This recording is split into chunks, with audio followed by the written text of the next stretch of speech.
আল্লাহ খালাকা ফাকতারা মিন খালাকি বনি আদম, নিশ্চয় আমি আল্লাহ তাআলা দুনিয়ার জমিনে যত কিছু তৈরি করেছি তার মধ্যে সবচাইতে শ্রেষ্ঠত্ব এবং মর্যাদা দিয়ে মানুষকে বানিয়েছি, মানুষকে পাঠিয়েছি।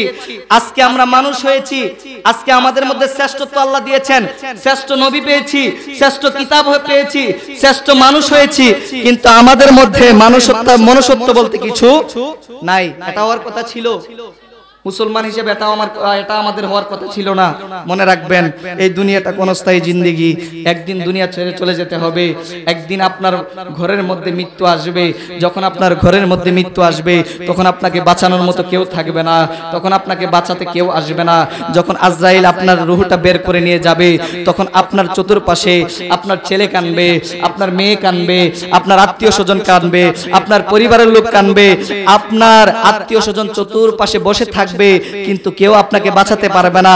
এর থেকে প্রমাণ হয়, এর থেকে বোঝা যায় মৃত্যু আমার আপনার অতি নিকটে আছে। মুবারকবাদ। আমি খুশি হব না বেজার হব? খুশি হব। আমাকে যদি সবকিছু ছাড়িয়ে সরাসরি যদি আমার নবীজি বলে, আমার নবী যদি আমাকে ডেকে বলে উম্মত তোমাকে আমি মুবারকবাদ জানাচ্ছি, আমার মতো গুনাহগারকে যদি নবী মুবারকবাদ জানায়, আমার মতো গুনাহগারকে যদি নবী ওয়েলকাম করে, তাহলে আমার আপনার মতো খুশি আল্লাহর সৃষ্টি জমিনের মধ্যে আর কেউ হবে না। কথা বলো ঠিক কিনা? নবীজি হাদিসে এটাই বলছেন, তুবা লি ওয়ামান রানা আমানা বিহি, যে ব্যক্তি আমি নবীকে দেখে ঈমান এনেছে তাকে মুবারকবাদ। নবীজি বলছেন যে আমাকে দেখে ঈমান এনেছে তাকে মুবারকবাদ।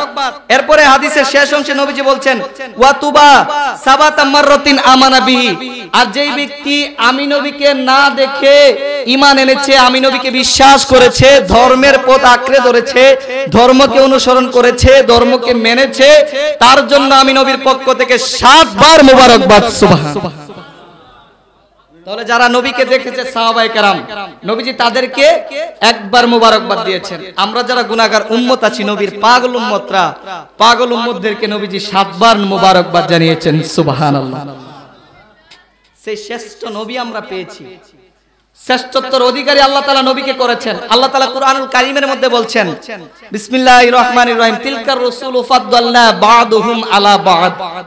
আল্লাহ বলছেন তিলকার রাসূলু, সমস্ত রাসূলদের মধ্যে, ফাদ্দালনা আপনাকে মর্যাদাবান করেছি, উঠিয়েছি, উচ্চ স্তরে নিয়েছি। ফাদ্দালনা বা'দুহুম আলা বা'দ, আমি পৃথিবীর জমিনে যত নবী রাসূল পাঠিয়েছি, যত নবী রাসূল আসছে, গিয়েছে, আসবে, যাবে, 1 লক্ষ মতান্তরে 2,24,000 পয়গাম্বর যে পাঠিয়েছি, সমস্ত নবীদের চাইতে শ্রেষ্ঠত্ব, মর্যাদা এবং বরকত দিয়ে আপনি নবী, সকলে পড়ি মুহাম্মাদুর রাসূলুল্লাহ সাল্লাল্লাহু আলাইহি ওয়াসাল্লামকে দুনিয়ার জমিনে পাঠিয়েছি। সুবহানাল্লাহ। তাহলে আমার নবীর মর্যাদা কম না বেশি? আমার নবীর মর্যাদা এত দিয়েছেন আল্লাহ, এত দিয়েছেন আমার নবীর মর্যাদা, আপনি শুনলে অবাক হয়ে যাবেন। এই পৃথিবীর জমিন একটা সময় অপবিত্র ছিল, এই অপবিত্র জমিনে অন্যান্য নবীর উম্মতরা নামাজ পড়তে পারতো না, তাদের জন্য নির্দিষ্ট একটা জায়গা ছিল ইবাদতের জন্য। কিন্তু আমার আল্লাহ তাআলা এত মায়া করেছেন আমাদেরকে, এত দয়া করেছেন আমাদেরকে, এত মেহেরবানি করেছেন আমাদেরকে।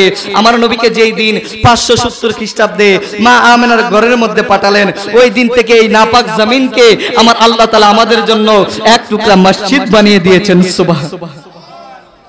এই জন্য দেখবেন যখন জোহরের আজান দেয়, আমি আপনি যখন খেতে লাইলেও থাকলেও সাথে সাথে উযু বানিয়ে খেতের লাইনে নামাজ পড়তে পারি, অন্যান্য নবীর উম্মতরা পারতো না।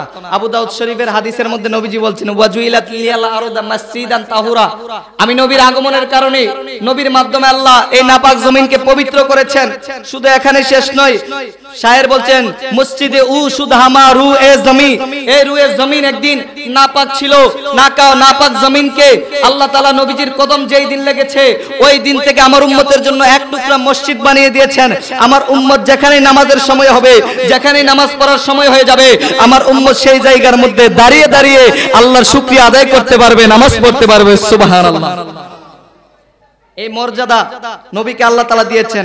শুধু এখানে শেষ নয়, আমার নবীজি কেমন জানেন, আমার নবীজি কেমন জানেন, মেরাজে গিয়েছেন, মেরাজে গিয়েও আমার নবী উম্মতকে ভুলে নাই, মেরাজে গিয়েও ইয়া হাবলি উম্মতি বলেছেন। আমার নবী কেমন জানেন, যেই নবীজির শ্রেষ্ঠত্ব আসমানে বলন্টিত ছিল, যেই নবীর শ্রেষ্ঠত্ব জমিনে বলন্টিত ছিল, যেই নবীর শ্রেষ্ঠত্ব আকাশের চাঁদ পর্যন্ত দেখেছে, আকাশের চাঁদ পর্যন্ত লজ্জা পাইতো, আমার নবীকে দেখলে আকাশের চাঁদও শরম পাইতো। আরে ভাই, কোন নবীজির উম্মত উম্মত হয়েছেন, একবার চিন্তা করে দেখেন, যেই নবীর হাত দিয়ে ঝর্ণা দ্বারা বয়ে যেত, যেই নবীর মুখ নিঃসৃত বাণীর মাধ্যমে আল্লাহ তাআলা ওহী নাজিল করত, যেই নবীকে আল্লাহ তাআলা আসমানের উপর থেকে, যেই নবীর জন্য আল্লাহ তাআলা খাবার পাঠিয়েছেন, জান্নাত থেকে খাবার পাঠিয়েছেন, যেই নবীকে জান্নাত থেকে পোশাক আনতে পারতো, কোন নবীর উম্মত আমরা হয়েছি, কোন নবীর উম্মত আল্লাহ তাআলা বানিয়েছেন, যেই নবীর শরীর মুবারকের মধ্যে মশামাছি বসতে পারতো না, যেই নবীর চুল মুবারক কাটলে সাহাবায়ে কেরাম চতুর্দিকে ঘিরে রাখতো, ঘুরে রাখতো, চুল মুবারক হাতে নিবে বলে, যেই নবী উজু করলে উজুর পানিগুলা নেওয়ার জন্য সাহাবায়ে কেরাম কারাকারি শুরু করে দিত। সুবহানাল্লাহ। শুধু এখানে শেষ নয়, বুখারী শরীফের বর্ণনায় এসেছে, বুখারী শরীফের রাওয়ায়াত, হযরতে বেলাল রাদিয়াল্লাহু তাআলা আনহু বলছেন, আমি একদিন আমার নবী উজু করতেছেন, উজু করার সময় আমার নবী যে উজু করেছেন, উজুর পানিগুলা সাহাবায়ে কেরাম টানাটানি করে নিয়ে গিয়েছে। তারা টানাটানি করে নিয়ে যাওয়ার পরে আমি উজুর পানি পাই নাই, আমি একটু দূরে ছিলাম, আস্তে আস্তে আমার নবী উজু করে ফেলেছেন, আমি উজুর পানি পাই নাই। উজুর পানি না পাওয়ার কারণে আমি বেলাল এসে কান্নাকাটি শুরু করলাম। বেলাল রাদিয়াল্লাহু তাআলা এমন ভাবে কান্না করছেন, নবীজি বলছেন, ও বেলাল তুমি কাঁদো কেন, তোমার চোখে পানি কেন? বেলাল ডেকে বলছে, ইয়া রাসূলুল্লাহ, ইয়া হাবিবাল্লাহ, ওগো মায়ের নবীজি, আমি যতদিন আপনি উজু করেছেন সব সময় আপনার পাশে থেকেছি, সব সময় আপনার উজুর পানি আমার নসিব হয়েছে, সব সময় আমার উজুর পানি তাকদিরে এসেছে। আজকে আমি একটু দূরে থাকার কারণে আপনি উজু করেছেন, আপনার উজুর পানিটা আমি নিতে পারি নাই।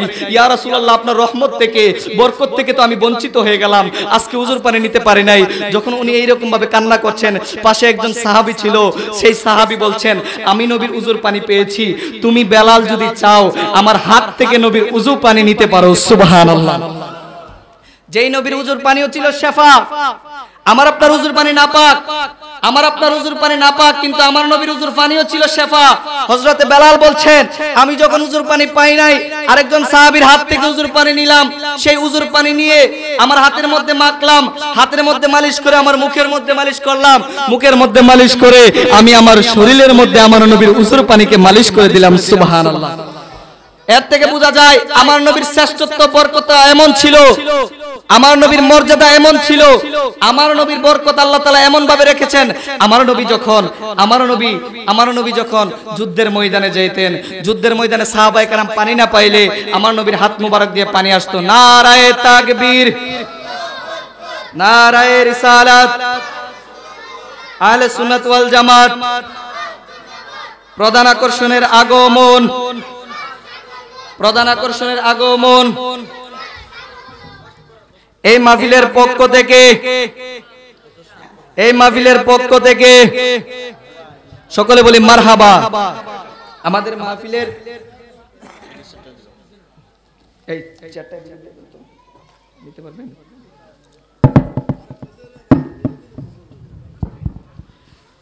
আমরা খুশি না বেজার? আমাদের মাহফিলের সম্মানিত প্রধান আকর্ষণ, আমাদের মসজিদের সম্মানিত খতিব সাহেব হুজুর এসেছেন। হুজুরে আমাকে অনুমতি দিয়েছেন 10 মিনিট কথা বলার জন্য, আমি 10 মিনিট কথা বলবো। তো যাই হোক, যেই কথা বলতে চাচ্ছিলাম, আমার নবীজির এক সাহাবী একদিন রাতের বেলা মরুভূমির বালুর মধ্যে শুয়ে আছেন। আমার নবীর এক সাহাবী একদিন রাতের বেলা মরুভূমির বালুর মধ্যে শুয়ে আছেন। বালুর মধ্যে শুয়ে উনি আকাশের তারা এবং চাঁদের দিকে তাকিয়ে আছেন। পূর্ণিমার রাতে আকাশের চাঁদের দিকে তাকিয়ে আছেন। আকাশের চাঁদের দিকে তাকিয়ে তাকিয়ে বলছেন, ইয়া আইয়ুহাল কামার, ইয়া আইয়ুহাল কাওয়াকিব। অর্থাৎ একবার উনি আকাশের চাঁদকে ডাক দিচ্ছেন, আরেকবার আকাশের তারাকে ডাক দিচ্ছেন। ডাক দিয়ে বলছেন, ও আকাশের চাঁদ, ও আকাশের তারা, তোমরা আমার মাথার উপরে আছো ঠিক, তোমরা মনে রাখো, তোমরা শুনে রাখো, তোমরা জেনে রাখো, তোমাদের যেমন একজন মালিক আছে, আমি সাহাবীরও একজন মালিক আছে। সুবহানাল্লাহ। যখন উনি এই কথা বললেন, কিছুক্ষণ পরে উনি আবার বলতেছেন, ও আকাশের চাঁদ, ও আকাশের তারা, তোমাদের মালিক যেমন একজন, আমার মালিকও একজন। রাব্বি ওয়া রাব্বাকুমুল ওয়াহিদ, তোমার মালিকও একমাত্র আল্লাহ, তুমি তারার মালিকও একমাত্র আল্লাহ, তুমি চাঁদের মালিকও একমাত্র আল্লাহ, আমি সাহাবীর মালিকও একমাত্র আল্লাহ। সুবহানাল্লাহ। এই জন্য আল্লাহ তাআলা কুরআনুল কারীমের মধ্যে বলছেন, ওয়ালাকাদ কাররামনা বনি আদম, আল্লাহ বলছেন আমি বনি আদমকে সর্বোচ্চ শ্রেষ্ঠত্ব মর্যাদা দিয়ে দুনিয়ার জমিনে পাঠিয়েছি। এখন নবীকে প্রশ্ন করেন, ইয়া রাসূলুল্লাহ, আপনার উম্মতকে মানুষকে আল্লাহ তাআলা শ্রেষ্ঠত্ব দিয়ে দুনিয়ার জমিনে পাঠিয়েছেন, কতটুকু শ্রেষ্ঠত্ব দিয়েছে? নবীজি বলছেন মানুষ হলো এমন শ্রেষ্ঠত্বের অধিকারী, মানুষ যদি চায়, আপনি দেখেন রানী বিলকিসের সিংহাসন যিনি নিয়ে এসেছিলেন তিনি কিন্তু একজন মানুষ ছিল। নবী সুলাইমান আলাইহিস সালামের দরবারে যিনি সিংহাসনটা নিয়ে এসেছিলেন উনি একজন মানুষ ছিল, আমার আপনার মতো সাধারণ মানুষ ছিল না, উনি ছিল আল্লাহ তাআলার বন্ধু। মানুষ চাইলে বান্দা থেকে বন্ধু হতে পারে, আর বন্ধু যদি হয়ে যায় সে দুনিয়াতে বসে আসমানের উপরে কি হচ্ছে, আকাশের চাঁদের সাথে খেলা করতে পারে, আকাশের তারার সাথে খেলা করতে পারে, লা মাকানে আমার মালিক কিভাবে আছে, মালিক কি করছে সেটা পর্যন্ত মানুষ চাইলে দেখতে পারে।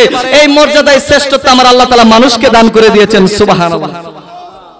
নবীজি হাদিসে মুবারাকে বলছেন ইন্নাল্লাহ খালাকা ফাকতারা মিন খালাকি বনি আদম, নিশ্চয় আমি আল্লাহ তাআলা দুনিয়ার জমিনে যত কিছু তৈরি করেছি তার মধ্যে সবচাইতে শ্রেষ্ঠত্ব এবং মর্যাদা দিয়ে মানুষকে বানিয়েছি, মানুষকে পাঠিয়েছি। আজকে আমরা মানুষ হয়েছি, আজকে আমাদের মধ্যে শ্রেষ্ঠত্ব আল্লাহ দিয়েছেন, শ্রেষ্ঠ নবী পেয়েছি, শ্রেষ্ঠ কিতাব পেয়েছি, শ্রেষ্ঠ মানুষ হয়েছি, কিন্তু আমাদের মধ্যে মনুষ্যত্ব বলতে কিছু নাই। এটা হওয়ার কথা ছিল, মুসলমান হিসেবে এটা আমাদের হওয়ার কথা ছিল না। মনে রাখবেন এই দুনিয়াটা ক্ষণস্থায়ী জিন্দেগি, একদিন দুনিয়া ছেড়ে চলে যেতে হবে, একদিন আপনার ঘরের মধ্যে মৃত্যু আসবে। যখন আপনার ঘরের মধ্যে মৃত্যু আসবে তখন আপনাকে বাঁচানোর মতো কেউ থাকবে না, তখন আপনাকে বাঁচাতে কেউ আসবে না। যখন আজরাইল আপনার রূহটা বের করে নিয়ে যাবে তখন আপনার চতুর্পাশে আপনার ছেলে কাঁদবে, আপনার মেয়ে কাঁদবে, আপনার আত্মীয় স্বজন কাঁদবে, আপনার পরিবারের লোক কাঁদবে, আপনার আত্মীয় স্বজন চতুর্পাশে বসে থাকবে, কিন্তু কেউ আপনাকে বাঁচাতে পারবে না। এর থেকে প্রমাণ হয়, এর থেকে বোঝা যায় মৃত্যু আমার আপনার অতি নিকটে আছে, মৃত্যু আমার আপনার কাছে আছে। কখন মরবো সেটা জানি না, কিন্তু মরতে হবে সত্য। কখন মরবো সেটা জানি না, মৃত্যু কোথায় আসবে সেটা জানি না, তবে মরতে হবে সত্য। মরার আগে নিজেকে এমন ভাবে তৈরি করতে হবে আমার আপনার জীবনের মধ্যে নবীর আদর্শ থাকবে, আমার আপনার জীবনের মধ্যে নবীকে লালন করতে হবে, আমার আপনার লাইফের মধ্যে নবীকে ধারণ করতে হবে।